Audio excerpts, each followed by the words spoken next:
I was up late.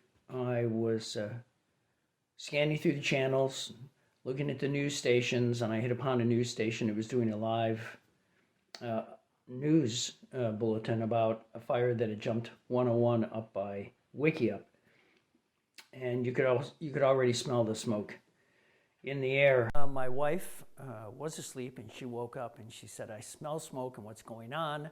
I pointed to the news report and I said, "This is."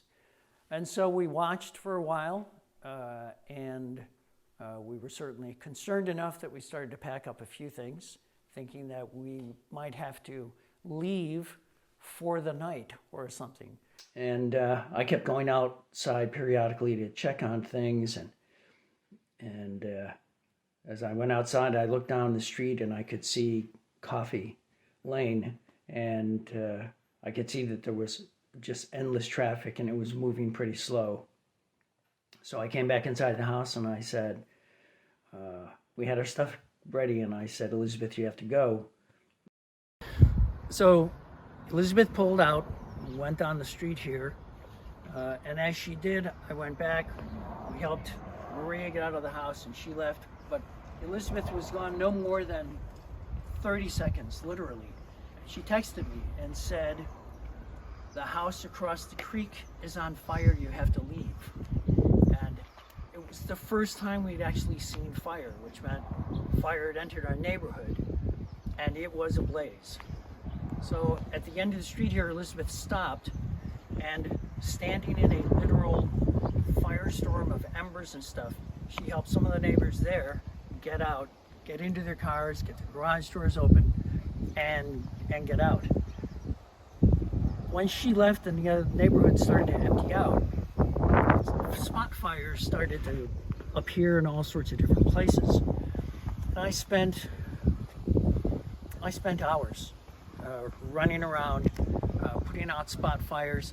I had hoses at our house. I had one in the back, in the front, to kind of hose down things. And I don't want to say it was manageable. It was okay.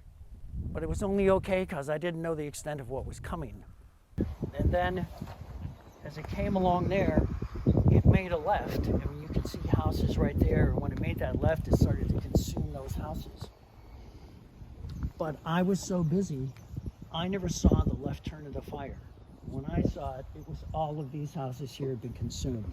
And these are our neighbors. I mean, these are people that we're all very close. I had a hose, a garden hose, with really no pressure, but I was doing what I could with it.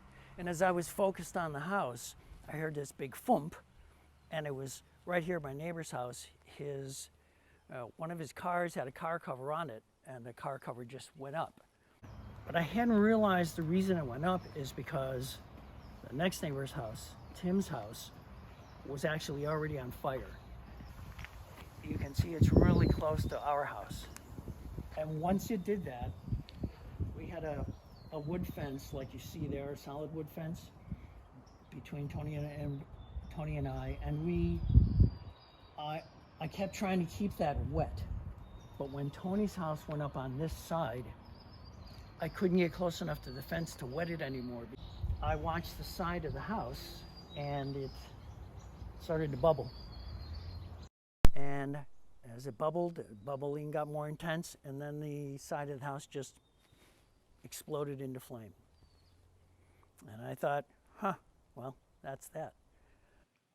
And just then, a firefighter appeared at my left. He was from Berkeley Fire. And he said, "Let's try and save your house."